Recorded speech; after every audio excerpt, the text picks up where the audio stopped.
Good evening. I'm Saul Saenz, and this is ABC 7 Extra Sunday Edition. Thank you for sharing your Sunday evening with us. The acting deputy for Homeland Security, Christy Canagiallo, was in El Paso last week, and she only gave ABC 7 an exclusive interview.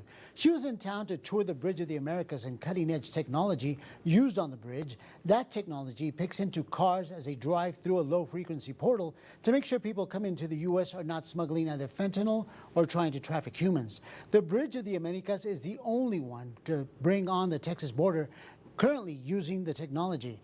But as we learned in this exclusive interview, other ports of entry along the U.S.-Mexico border could soon be getting that technology. I sat down with the acting deputy secretary for an extensive and exclusive interview, and everything was on the table. Let's go and get started. The reason that you were here in El Paso, that you came here in El Paso, is to look at the low-intrusive technology. Your thoughts? Yeah, look, it was incredibly impressive. I had an opportunity to hear from the men and women that are doing this work, taking the fight to fentanyl traffickers every single day. They have a new tool, which is these low-energy portals that went operational this week. And it's a really amazing way to combine some cutting-edge technology with the expertise of our Office of Field Operations personnel. It's part of our layered approach to try to keep fentanyl out of our communities. As much as we're trying to keep fentanyl, and that is obviously something that we do need to do because it's getting in the wrong hands. However, at the same time, we're hearing from the boots on the ground that smugglers or transnational organizations are getting a much more bigger profit, and it's much more lucrative to transport or to smuggle people into the U.S. Does this technology detect migrants or human smugglers trying to bring people in? Yeah, it can. You know, what's amazing about this technology is it really does give our personnel an early indication of what might be in a particular vehicle. So if that's a weapon, if that's narcotics, or if that's individuals, they really are able to get an early view on what is in that vehicle and then make some determinations about whether there should be some further work done. It also enables us to deploy our canine units. So really it is part of, again, this layered approach that is really helping us get ahead of the fentanyl threat, other contraband, which could include human smuggling. Is there any concern, again, based on what we're hearing on boots on the ground, is there any concern that as asylum seekers are coming to our borders, that smugglers, the cartels, the transnational organizations have a big control over what's happening along the border? They're smuggling from one side, and then they're trafficking in drugs on another end of the border. Is there any concern about that? Well, look, let's take a step back. You know, the migration that we are seeing right now, the hemispheric migration, there are more folks on the move right now than at any point since World War II. We're also seeing the transnational criminal organization capitalizing on that. We are seeing them evolve. They're more sophisticated than ever, whether it is moving people, whether it is trying to move narcotics. They are looking to prey on vulnerable migrants or vulnerable individuals potentially to move narcotics. So our approach is really a multi-layered approach. That's true in the fentanyl space, and that's also true in the human smuggling space. It's about detecting the contraband, the narcotics, individuals. It's about developing intelligence so that we can go after the smugglers, and it's also about being really clear with individuals. When we think about some non-citizens who might think about coming into the country, that there are real consequences for doing so illegally, and that's part of our comprehensive approach. Is there any attempt to go beyond the borders and maybe go talk to some of the countries involved, such as Mexico, where a lot of the cartels are operating? Absolutely. You know, our approach, whether it be the challenges that we have in the fentanyl space or challenge in the human smuggling space, these are not U.S. issues. These are not Mexican issues. These are not even hemispheric issues. Really, these are global issues when you think about where fentanyl is coming from. A lot of fentanyl is originating from China. And so we're having a global conversation about how we can take the fight to these cartels and these smugglers. I was in Mexico 2 months ago having a conversation with the Mexican security cabinet about just these issues. Really, so much of our approach is about pushing our borders further to the south, be that through how we're screening and vetting individuals who might think about coming to the U.S. by creating new lawful pathways that actually enable people to be processed in their home countries, like Guatemala or Colombia, so that they're not processed here at the border. And very similarly, we are looking to work with the Mexicans to disrupt fentanyl production happening in their country. As you well know, Texas, from Harlingen all the way up here to El Paso, is ground zero for these smugglers and for asylum seekers and whatnot. What is Washington's perception, or Homeland Security's perception of what's happening over here, like in El Paso, for instance, where you're at right now? Yeah, look, obviously, El Paso it's a vibrant border community, but it certainly has seen some challenges when we do think about migration trends. When you think about Venezuelans, we have seen an increase in Venezuelans that have been coming across the border. We saw that before the transition in May from Title 42 to Title 8. And what we did was we put in place really an approach that was focused on two things. Number one, expanding the lawful pathways for folks who wanted to come to the U.S., who could do so in a lawful and safe way. We did that through things like the CBP One app or new parole processes for Venezuelans. And at the same time, we also increased the consequences that we're delivering to folks. And what we saw was that we really began to see a decrease in encounters. Just this past week, we flew our first repatriation flight to Venezuela in years, in nearly a decade. And what that allows us to do is make it clear to individuals that if you don't have a lawful basis to remain in the U.S., you will be returned. And that's a new tool that we have that we didn't have before. One of the things that's happening, obviously, that the entire world knows about is this war in Israel and Hamas. Are there any concerns that perhaps some people who are fleeing that area, maybe even terrorists, might take advantage of these large numbers that are coming to our borders? Are there any concerns about that and what's being done? So we have, for anyone who's coming to the border, we have a very robust, multi-layered screening and vetting process. That includes biometrics, that includes biographic information. And so that is work that we are doing. The men and women who operate at this port of entry and in between the ports of entry are doing day in and day out. We are in constant communication with our law enforcement partners, with the FBI, sharing intelligence with other countries to make sure we have a good understanding of the threat picture. We feel well positioned in terms of the steps that we've taken to enhance our security posture.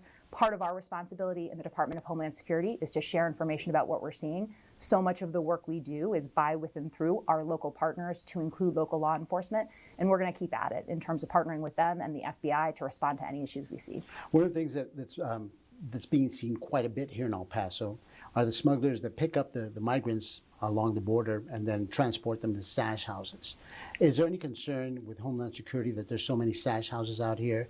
And is Homeland Security doing anything or arming our local officials to try to help them out, to try to get rid and crack down on these stash houses? Because as you well know, many of the migrants are being preyed upon when they do make it to stash houses.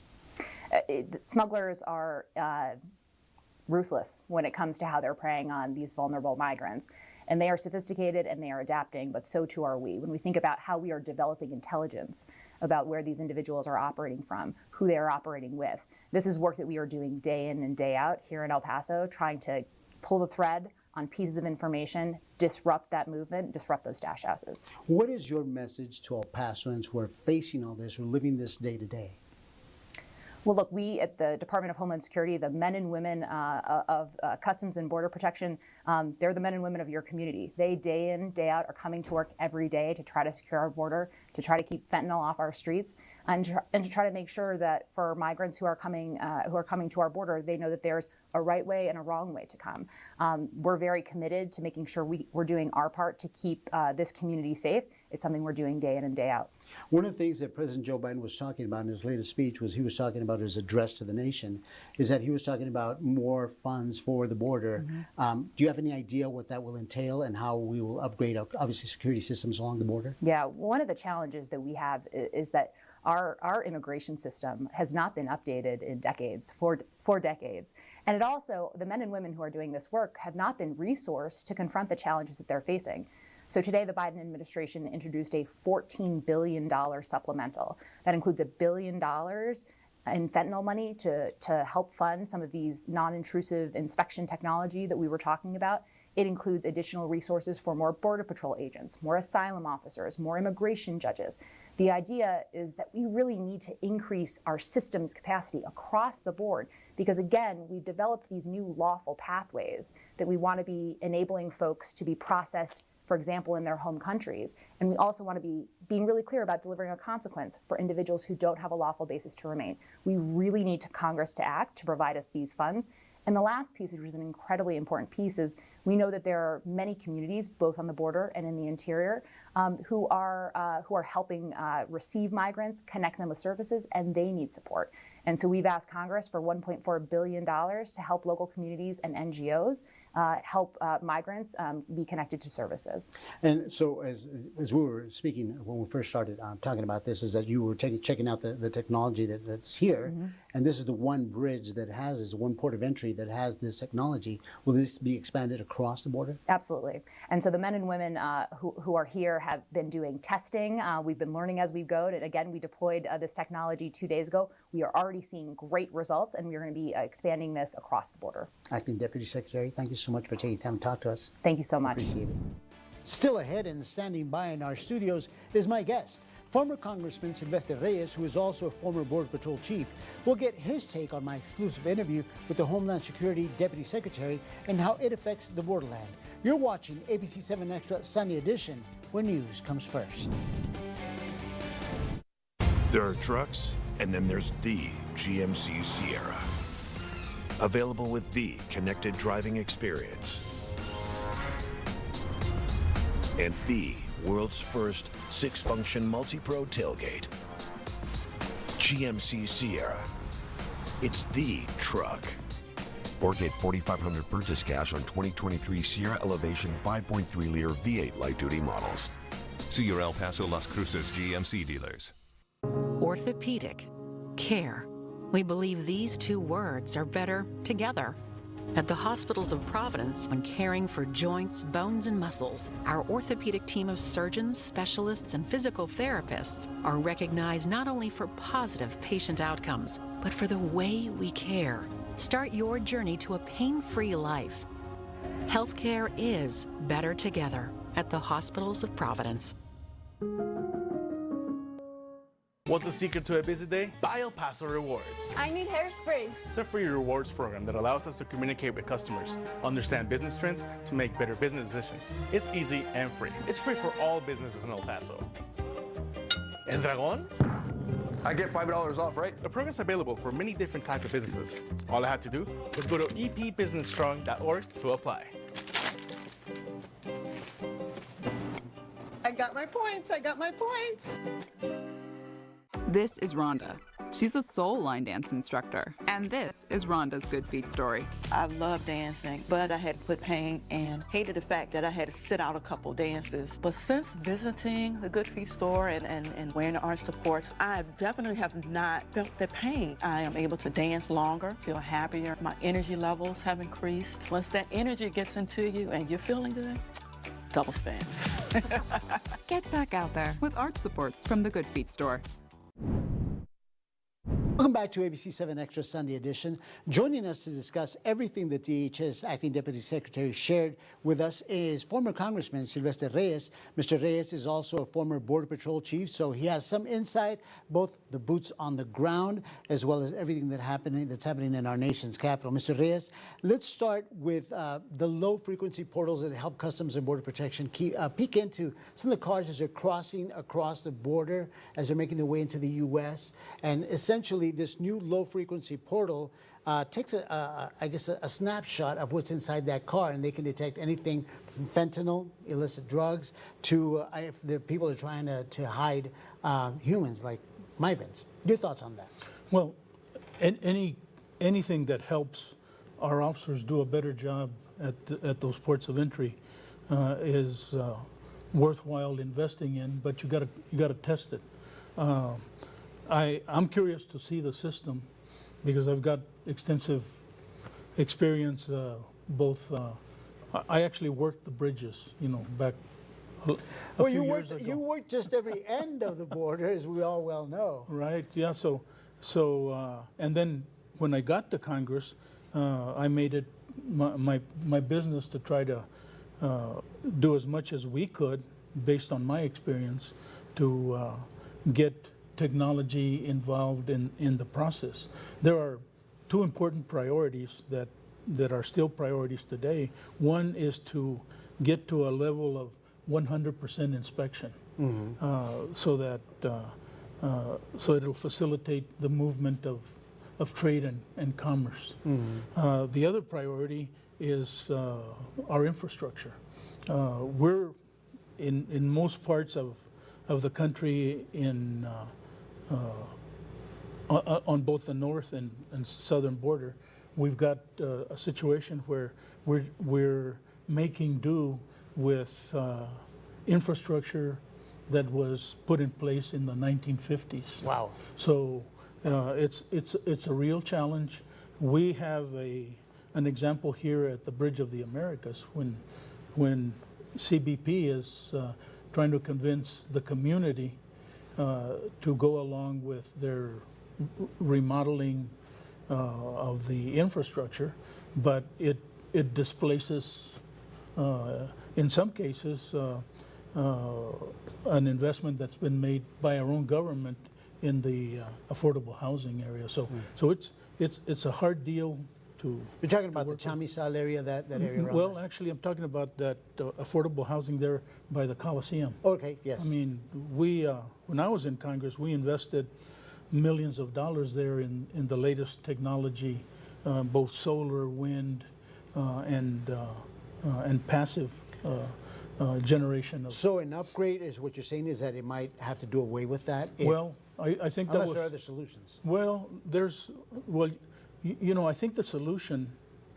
here locally, and I've been part of conversations that have been ongoing by different groups of people.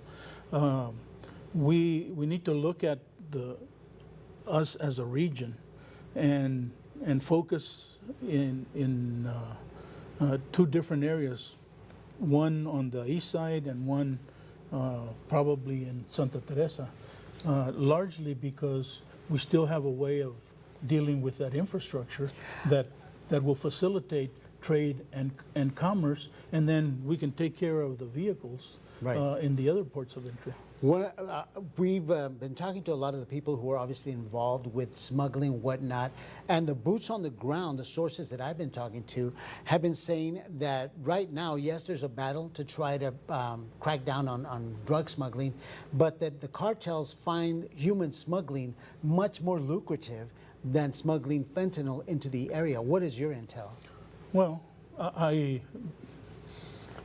both from my experience and from talking to agents that still, including some of our DPS troopers, it's a real dilemma because nobody wants to get involved in a high-speed chase. No, because you did Channel 7 did a great job in showing the consequences of intercepting and hitting that vehicle. I was in that car that did that maneuver, the pit maneuver. Yeah, I was in that. I was in that car. I know, but I was trying to not give you credit. but no, we need to understand that the potential for a disastrous outcome is there, and innocent people will get hurt.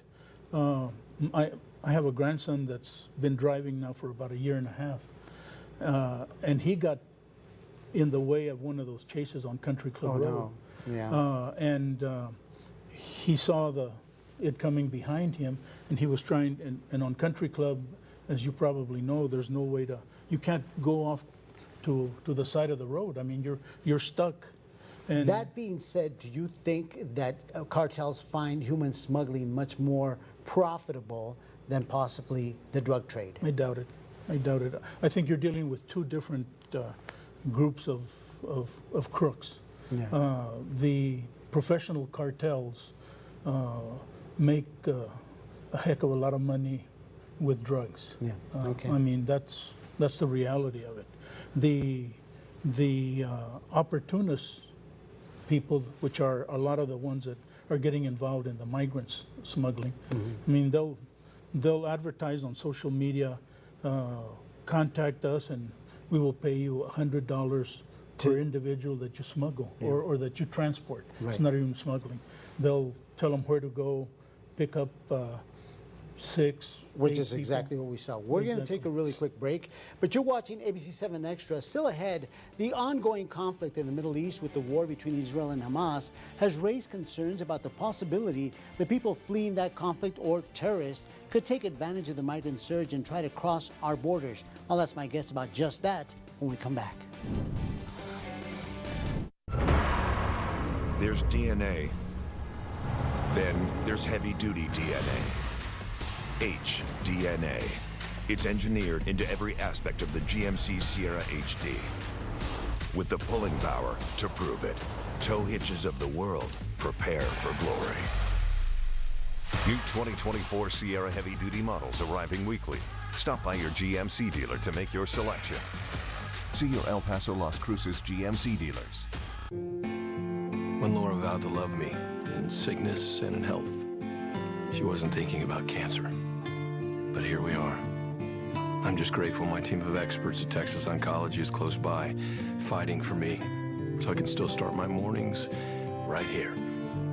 Hey, I need all of this treatment I can get. I'll see y'all tonight.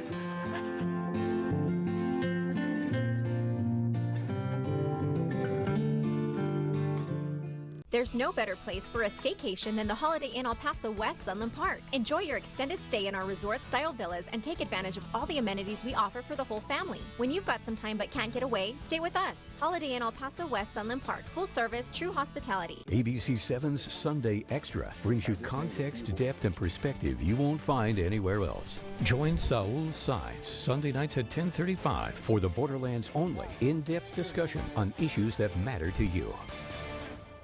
Welcome to the Zero Zone at Oscar Leaser's Hyundai of El Paso. Zero down on all new Hyundais, Elantras, Konas, Tucson's, Palisades, all with zero down today. Zero maintenance for 3 years. That's right, no maintenance on all 2023 Hyundais for 3 years. And no payments until next year. Right when you need it most during the holiday season. You'll save now with no payments until next year. Zero down, zero maintenance, and zero payments until next year. Enter the Zero Zone today at Oscar Leaser's Hyundai of El Paso.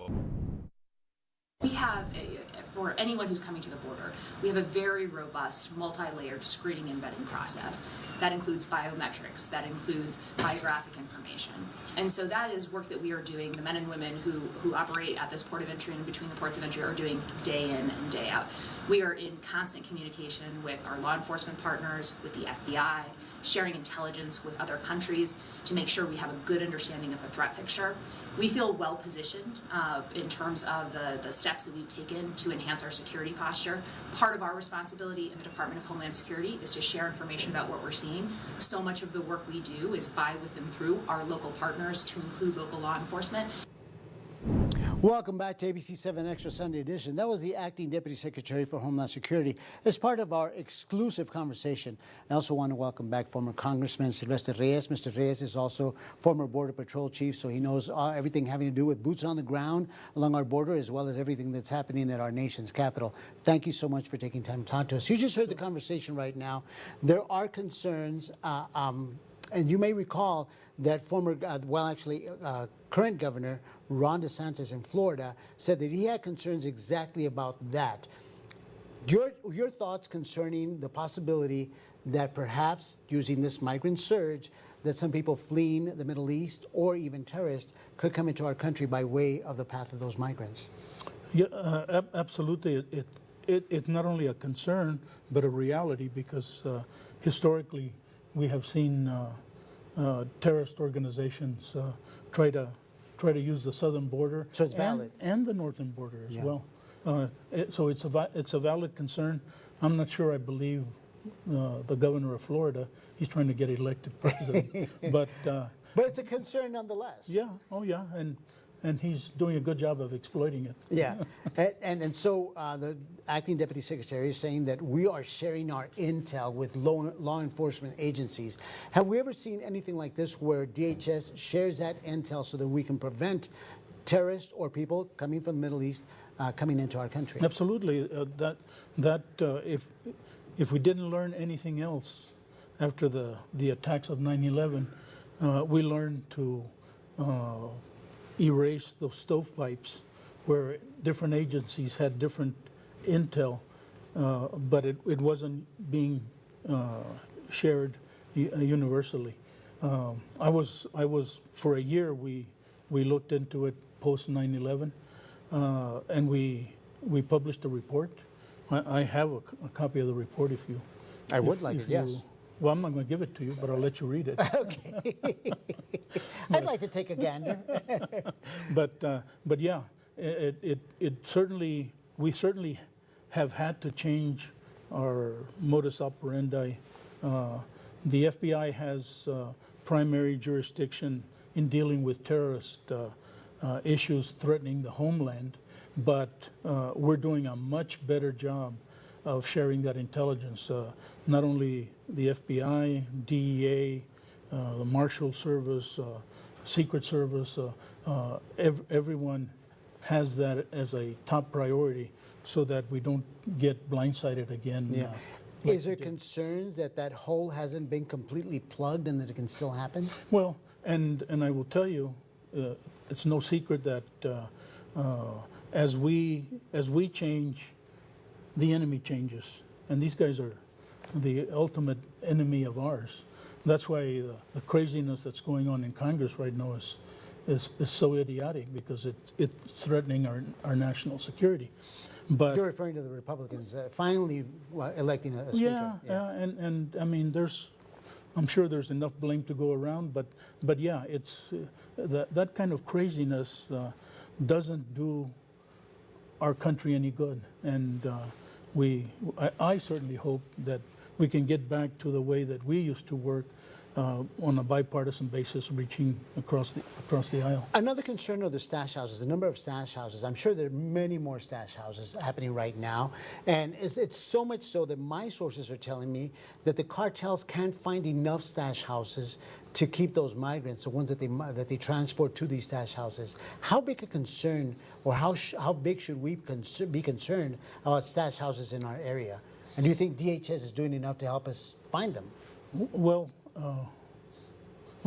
first of all, it has to be a priority for DHS to help the local law enforcement agencies, and by local I don't mean just the sheriffs and the police department. I mean all the law enforcement agencies that are assigned to keep us safe here along the border. Is DHS doing enough? I think it depends on your perspective. If you're sitting there as head of the local DEA office or the Secret Service office or whichever agency, as well as the chief or the sheriff, you can always use resources. Mm-hmm. And of course, the big hammer for resources is DHS, but they also have the responsibility of a 2,000-mile border on the southern border and an even longer border on the northern border, plus plugging in all of the airports, and not just the commercial airports, but what we used to refer to as the mom and pop type airports. It's Congress's job, and that's why we got to get them to work. It's Congress's job to make sure that through hearings and through going out and visiting the different areas. One of my personal priorities when I was in Congress was to bring as many members here to look at what the actual border looks like, because at the time we were consistently the safest city in the country, and yet they were reading these sensationalized reports and saying, they would say, "Oh my God, you made it back to work this week." Oh. Well, former Congressman and former Border Patrol Chief Silvestre Reyes, thank you so much for taking time to talk to us. Oh, I appreciate it's it. my pleasure, and thanks for the work you're doing to make sure people understand the complexity of what we're dealing with along the border. And we're going to continue to do it. And thank you for sharing your Sunday evening with us. You can watch my entire one-on-one exclusive interview with the Acting Deputy Chief for the Department of Homeland Security on our website at kvi.com. I'm Saul Saenz, and this has been ABC 7 Extra Sunday Edition. Good night y buenas noches. Thank you for watching. ABC 7 News is now available on any of these streaming services, as well as the KVIA News and KVIA Weather and Traffic apps.